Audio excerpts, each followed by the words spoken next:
If you store your guns properly. So not just anyone can get to them. I'll feel safer when I'm playing outside. Safer when walking home.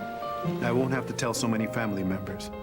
I'm sorry. I won't hear as many scary stories. Or scary news reports. I won't have to hold someone's hand and shout you're gonna make it. And I won't have to tell my kids, this isn't a drill. Please. Please. Please. Please. Please. Do it for us. For us. Do it for us. Your family, friends, and neighbors are all counting on you. Never let your gun get into the wrong hands. If you own a firearm and are not using it, please be responsible and be sure that it's stored in a safe place. Remember, always, lock it up. For more information on firearm storage safety, visit ncpc.org.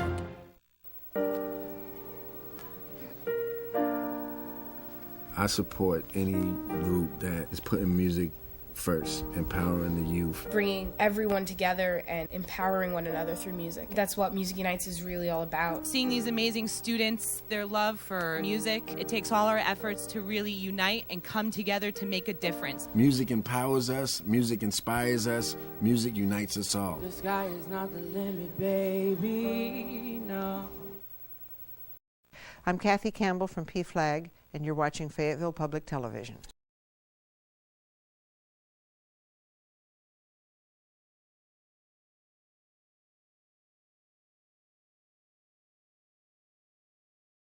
Hi, a lot of people know John Grisham is the author of The Firm, The Pelican Brief, Runaway Jury, but Dylan Ferrell, a local resident and host of a show called WTF, has discovered another book by John Grisham, Playing for Pizza. Yes. How I came to that book is kind of an interesting story unto itself. My mom actually came up on Mother's Day this year, and we went and saw a movie and went out and had some ice cream. And the last thing she said was, "I've got this whole big, my trunk of my car is full of books." Yeah. And it's good to have a mother like that. Yes. Grab a couple, and she specifically recommended this one. Yeah. Also, I had already read A Painted House, which was one of Grisham's first deviations from his legal thriller books, and I thought it was pretty good. So I said, "Sure, I'll that thin little book. I'll take a shot at it." And after I read it, and I read pretty well straight through, like a day and a half, 2 days, because I really kind of got wrapped up in it, and I just really enjoyed it. So briefly, what's Playing for Pizza about? Well, the main character is a football player. Rick Dockery. Rick Dockery is a football player who has been through a series of third-string quarterback jobs at different football teams. And the last one, he completely just blows his big chance in the big game. And so people in Cleveland are looking for his head on a plate, so he's looking for a place to hide out. So his agent gets him a gig playing in Italy. In Parma, Italy. In Parma, home of Parmesan cheese, which the book points out, which I thought was really kind of entertaining. And he plays for like 2,000 euros a month in an apartment. And I really enjoyed it's a fairly easy read. It's a fairly short read, but it speaks to a lot of the American psyche in the whole book. How our need for redemption and the ability for some groups to give forgiveness and some not. There's a lot of culture shock too, isn't there, for him? Yes, there's a lot of culture shock. In Cleveland, he drives a big SUV, and he's, somewhat unknown, but somewhat known. And he gets to Italy, and they give him this little bitty sports car. A Fiat. A Fiat, of all things. To go from a big SUV to a Fiat, which is generally the size of a shoebox. Right. And this big American football player, I mean, standing next to an NFL lineman, he probably looks kind of small, but in Italy, he's probably the biggest guy in the room. And so trying to squeeze him into a little Fiat, he probably looks something like this. So I guess in the start of the book, he's kind of immature too, isn't he, really? I mean, he's very immature at the beginning of the book. And he hasn't really found himself. He's really kind of trying to figure out where he should be, and he's had this idea in his head about, playing football for the NFL, because likely his entire life is kind of built up to that. Right. And so he's now in a position where that's gone. Yeah. So he's got to figure out what's next. And so he gets over to Parma, and his original thought was, well, I'll get over there, I'll rehab, I'll, let the press die down, and eventually I can come back. It's kind of like for a lot of people, I'll just take this job temporarily. Right. And the parallel was with my mom. She had an art degree, right. But a number of circumstances, she went back and got her teaching certificate, and her original thought was, I'll do this until... Right. And she ended up teaching for 28 years and retired from regular school teaching to become a substitute. Wow. So, how's she feel about that? Well, she likes being a substitute more because there's a lot less politics, and she goes in. It's more of just punching the time clock kind of a job than being the day-to-day teacher. You've got the administration to deal with. You've got the parents to deal with on a daily basis. And over the years, the parents at her school have been getting more and more anti-teacher. Right. So being the substitute really does suit her a lot better. Right.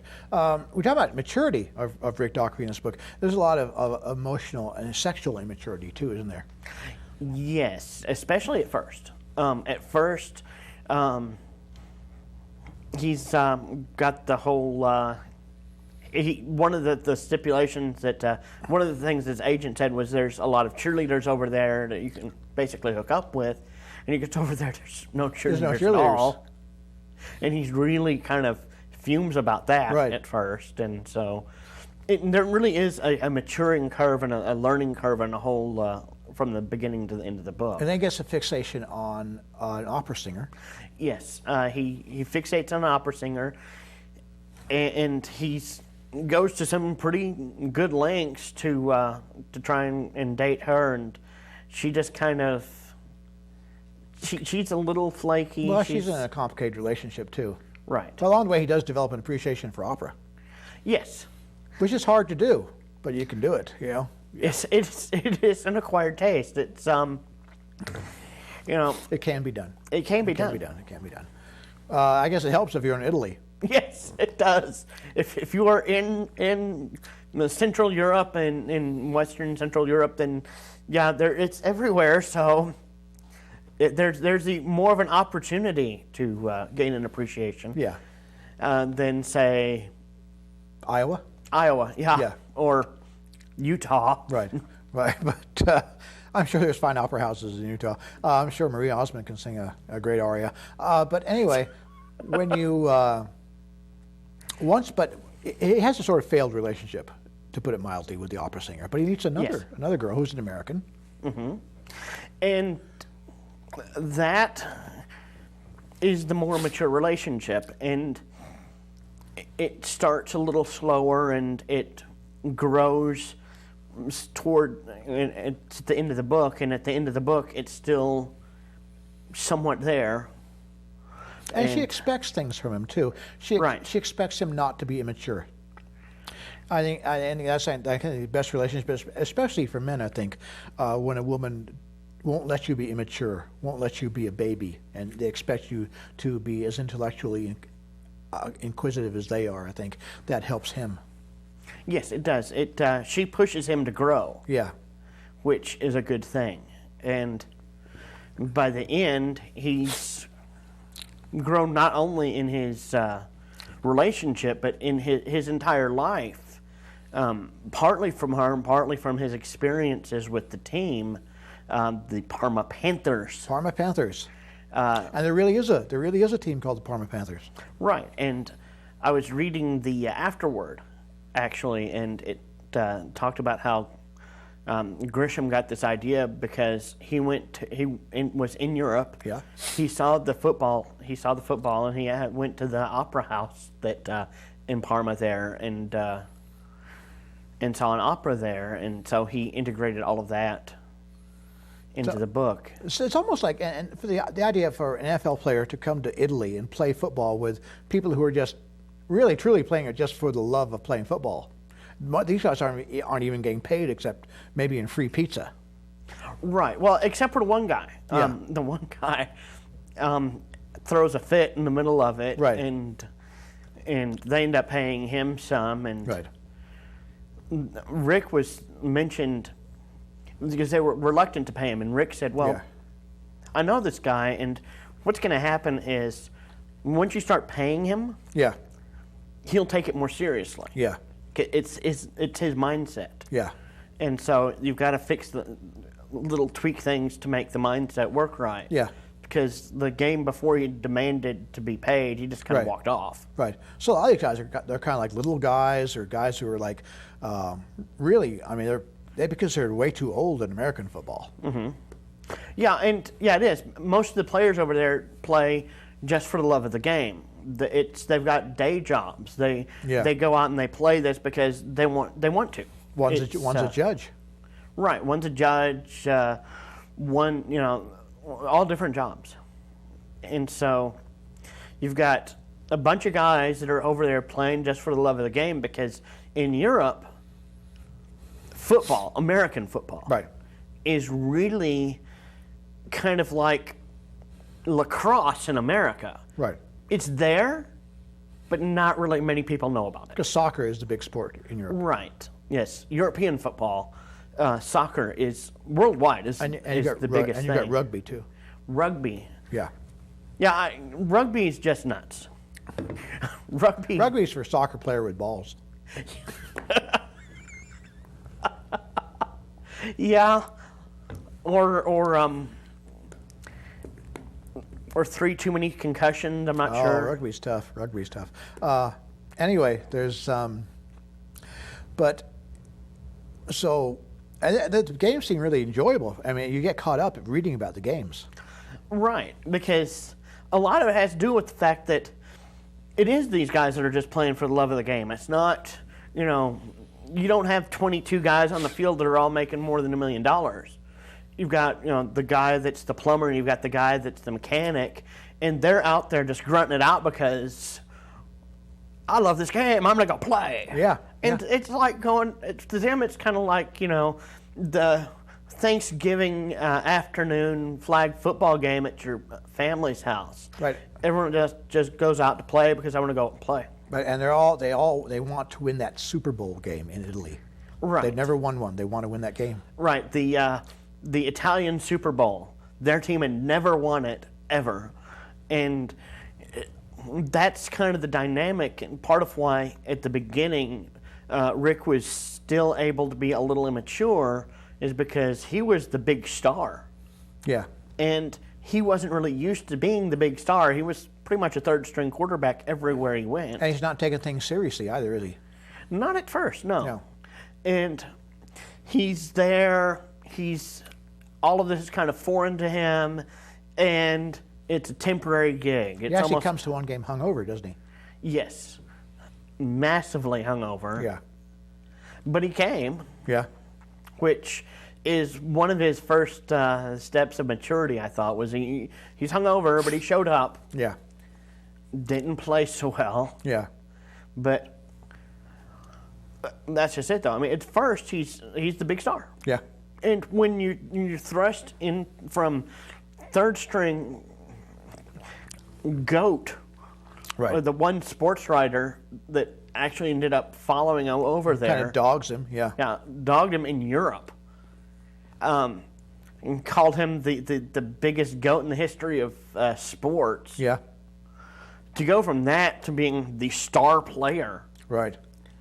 That takes some adjustment, and at first he kind of got the big head. Yeah. And it kind of shows in some of the things he did. Yeah.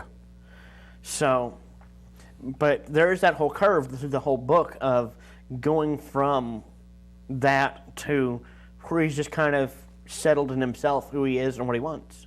If you're a true gourmet, there's a certain eroticism about the book in the descriptions of food. Oh my, yes, the descriptions of the food are amazing. And I enjoy good food. It shows a little, but yeah, the descriptions of the food are really kind of, I don't know. It's, you can almost taste it. Yeah. Makes you want to catch the first flight to Italy. It does. Or at least drive to Tawnytown. I was, my Italian relatives in Pennsylvania, I wanted to go back and visit them. I can understand why. But, you've read other John Grisham books. I have. I've read several. I read A Painted House, which was kind of, it's a deeper book, and it was, that was interesting. I've read several of the courtroom books, The Firm, the Pelican Brief. I really like the Pelican Brief a lot. And I like the part about The Firm I like, I guess, most is that it's all set semi-locally. It was Memphis. And, guy goes to visit his brother at Cummins in Arkansas. And it's all things I can kind of identify with. Yeah, when the movie came out, they had like big signs at the theater letting people know the last half of the movie wasn't anything like the last half of the book. Right. I know maybe they had to do that contractually. I don't know, but that was pretty odd to have to do that. Do you think his writing has changed much over the years? I think it has. I think it has some. I think that he's pretty much any writer their style will evolve somewhat over time, and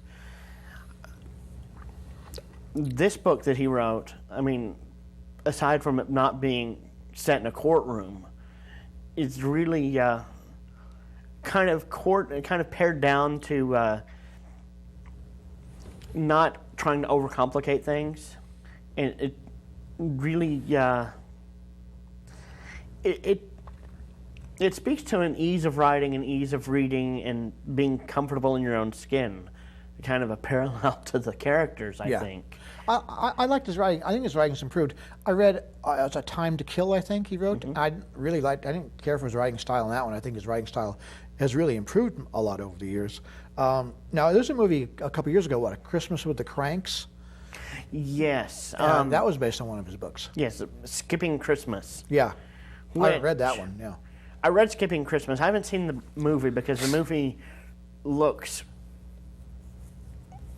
really kind of dopey. How was the book? The book was all right. The book was not his best work, but it was really pretty good. I like the premise of Christmas has gotten so overblown and so commercialized and so, there's just so much you're expected to do at Christmas. Right. That someone just wanting to say, no, I'm done. I'm not going to subject myself to all of this stuff. So after the show today, if someone came to you and said, Dylan, here's a ticket to Italy. Just all expenses paid. Go see go follow this Italian team around and watch them play and eat with them, and live with them. Would you do it? Oh, absolutely.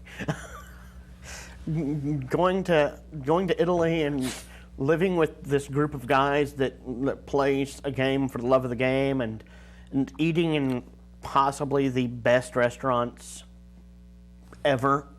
Yeah, I think I would do that. They made a big deal of the fact that you can't go to Europe, you can't go to any country and act like an American. Well, you shouldn't. It's like talking about his parents still whining about going to other countries, about people who don't speak English in other countries. Right. Well, I'll say this. You shouldn't go to spend much time in other countries and act like an American. However, when I was in high school, the summer between my junior and senior years, my mom got the opportunity to lead a group to Europe. Right. Went to London, Paris, and Madrid. Yeah. and there were 2 girls on the trip with us from Greenwood, where I'm from. Yeah. Who, the entire time, they didn't want to eat in any of the local restaurants. They didn't want to eat anything that was, experience anything European. They were always looking for McDonald's.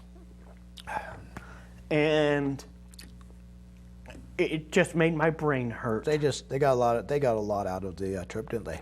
Oh yeah, yeah, not so much. But yeah, that's it. The whole thing made my brain hurt because I got there and the first thing I wanted was, I didn't want to go to a TGI Fridays. I didn't want to go to some even European chain. I wanted to go to some little hole in the wall place that the locals go to. Right.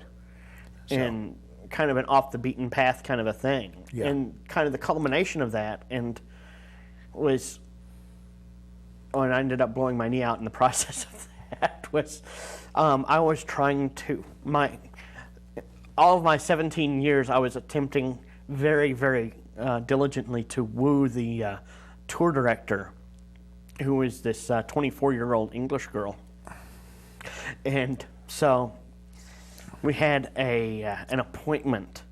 I probably that day would have referred to it as a date to meet at a Spanish bistro for red wine and interesting conversation. And the elevator was very, very slow, and I didn't want to wait for it, so I ran up the 5 flights of stairs. And about halfway up, my knee just ripped itself apart. That's a very romantic story. Well, I ended up icing it down for like an hour, and I didn't know how bad the damage was at that point. And my knee, the swelling on my knee went back down, so I still limped back out, and I made the date. So you've learned the value of patience, haven't you? Yes, I have. Okay. So I guess, is Playing for Pizza a book that you'd recommend that others read? I would. I would recommend pretty much anyone read it because, like I said, it speaks to so many different things. It's about how the need and the need for redemption, the fact that most people, rabid sports fans not included, right, in the American psyche, if you get up and say, look, I'm sorry, I screwed up. Yeah.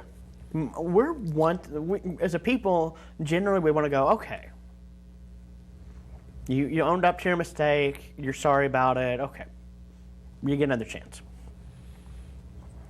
Some people, not so much. But it also looks at this guy who is really immature, even though he's played football for a few years. He's not... he hasn't learned from his mistakes. Not very young. Yeah.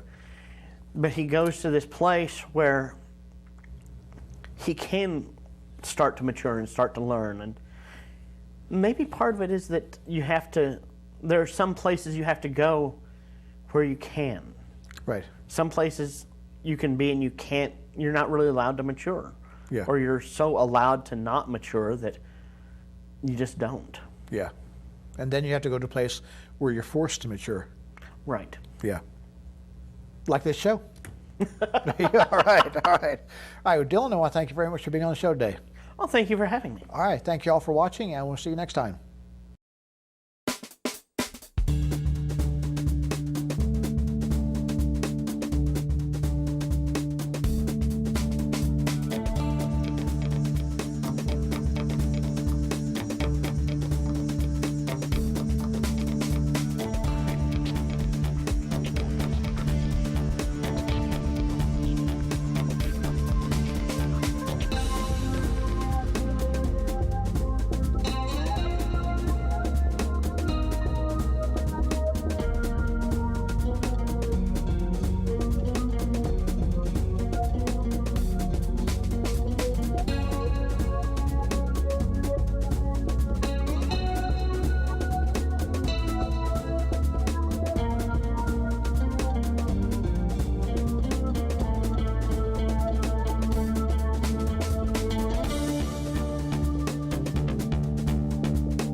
I'm Kathy Campbell from PFLAG, and you're watching Fayetteville Public Television. If you store your guns properly. So not just anyone can get to them. I'll feel safer when I'm playing outside. Safer when walking home. I won't have to tell so many family members. I'm sorry. I won't hear as many scary stories. Or scary news reports. I won't have to hold someone's hand and shout you're gonna make it. And I won't have to tell my kids this isn't a drill. Please. Please. Please. Please. Please. Do it for us. For us. Do it for us. Your family, friends, and neighbors are all counting on you. Never let your gun get into the wrong hands. If you own a firearm and are not using it, please be responsible and be sure that it's stored in a safe place. Remember, always, lock it up. For more information on firearm storage safety, visit ncpc.org.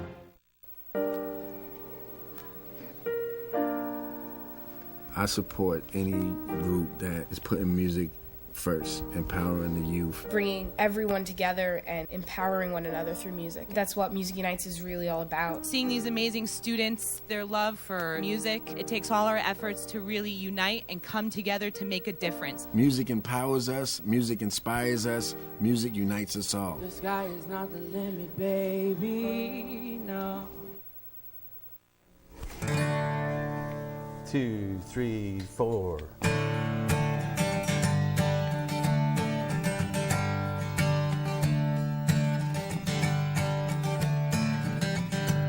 Well, I left home as a young man, traveled down old 59, caught a ride on I-40 and I rode it on down the line.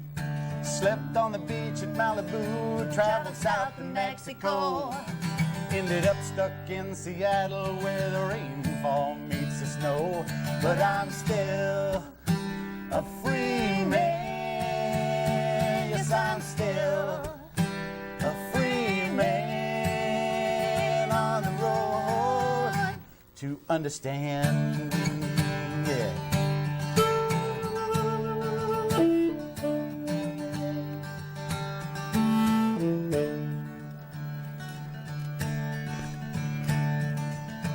But the rambling spirit hit me and the road became my way. It set loose the ties that bind me and the rules that guide my day. So here I sit, open book, my lady by my side. Take a dip and have another sip, just enjoy the ride, yeah. Well, I'm still a free man. Yes, I'm still a free man on the road to understand.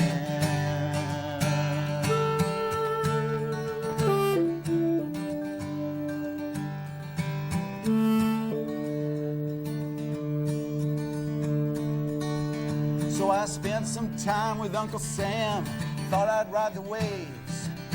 Culture shock, watching the clock seemed to make up most of my days. Caught a ride back home to Arkansas, settled in a college town. Education gave me questions and 2 words, upward bound. But I'm still a free man. Yes, I'm still a free man on the road to understand.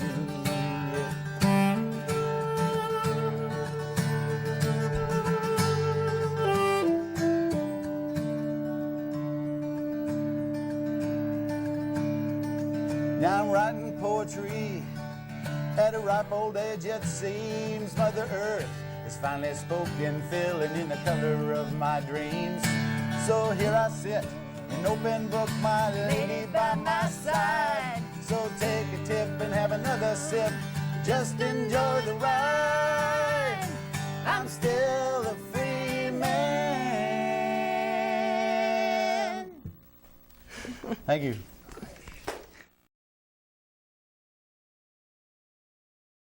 Woodland Park Waltz.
clothing. The boys reconvene at Bowling Green, and 201 I'm beholden.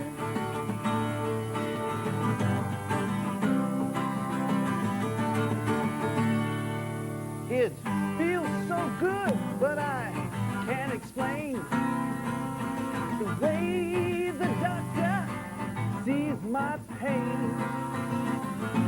Deep breathing, he says to me,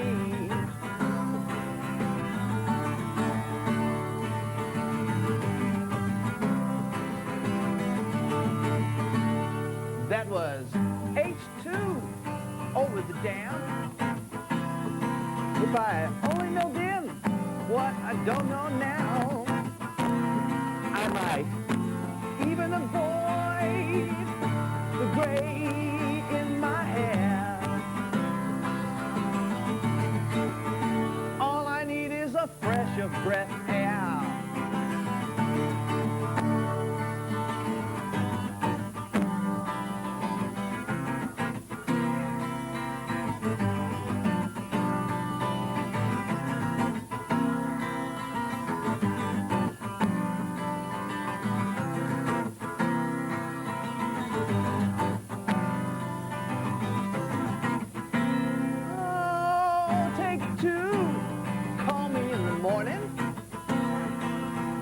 Looking good, a sheep in wolf's clothing. The boys reconvene at Bowling Green, and 201 I'm beholden.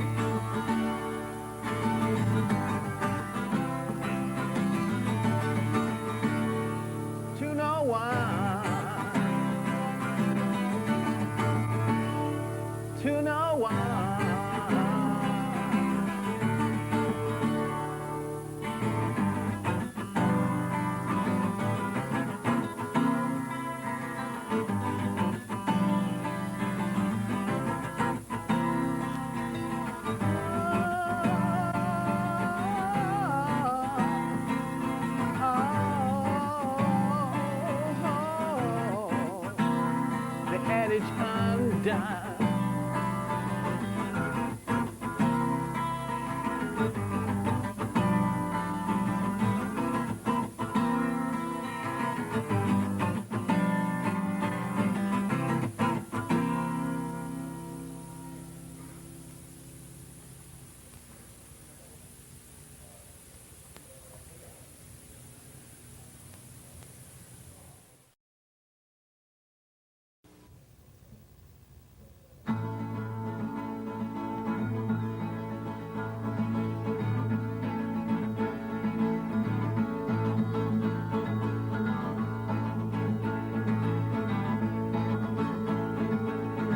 Pajama rolled out of bed, then she ran to the police station.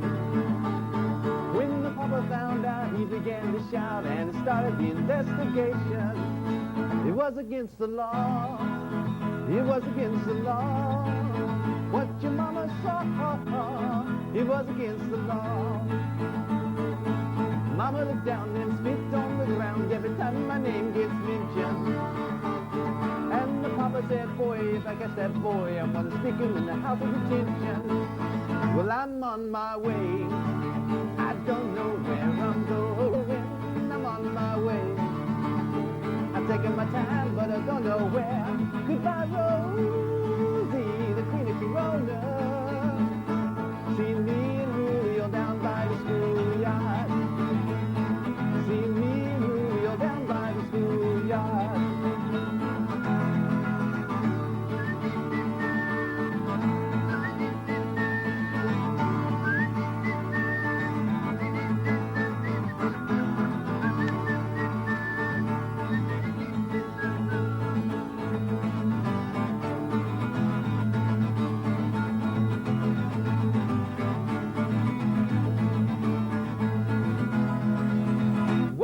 In a couple of days they come and take me away and they press that story. And when the radical priest come, they give me release. We's all on the cover of Newsweek. Well, I'm on my way. I don't know where I'm going. taking my time, but I don't know where. Goodbye, Rosie, the queen of Corona.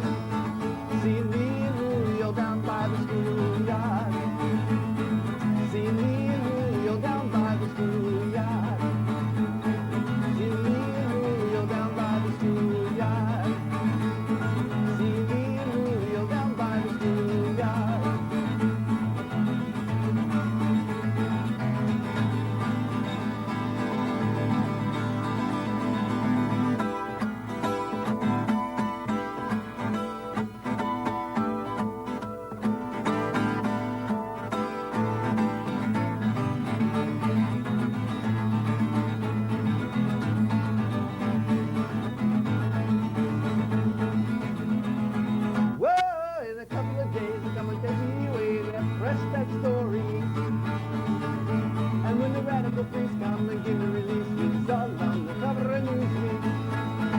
On my way, I don't know where I'm going.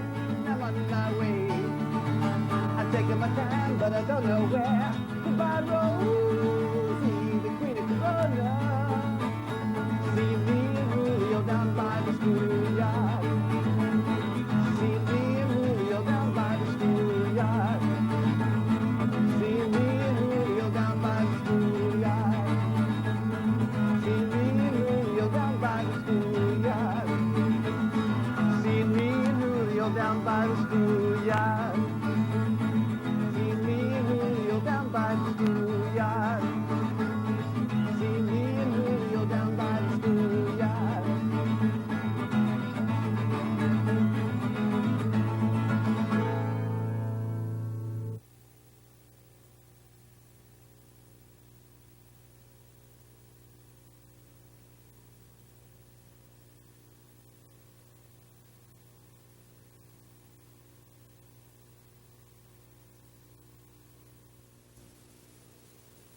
Well, it may not be Saturday night, then again it might, but generally it's bath night.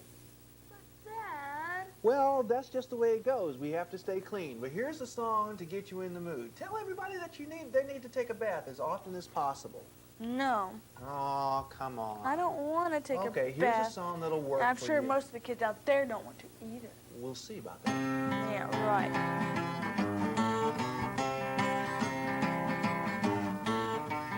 Rubber ducky, you're the one.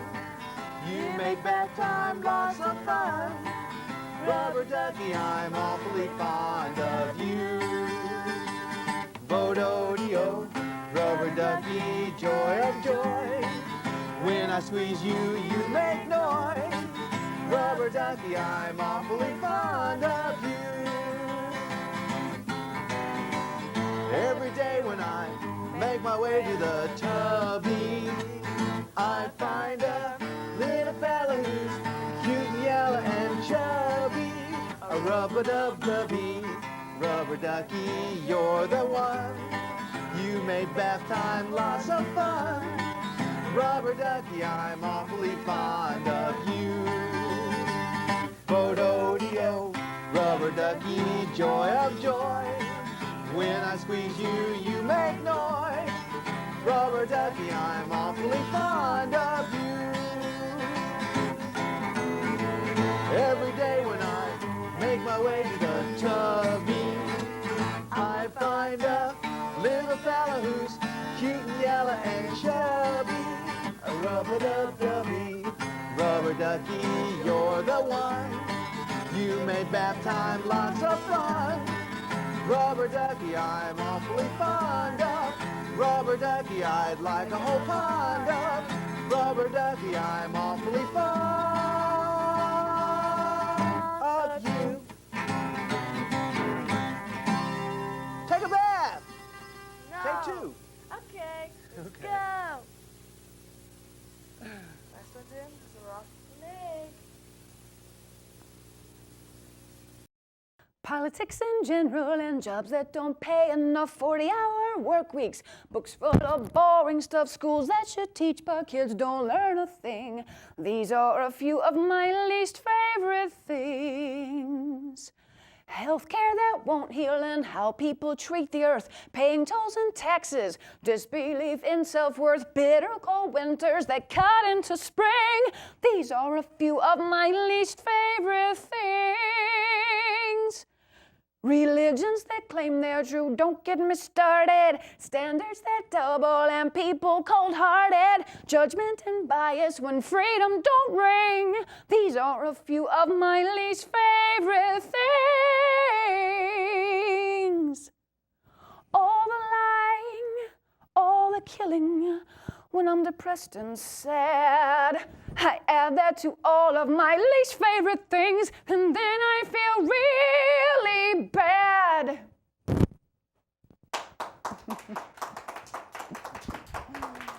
Feel like Julie Andrews or something.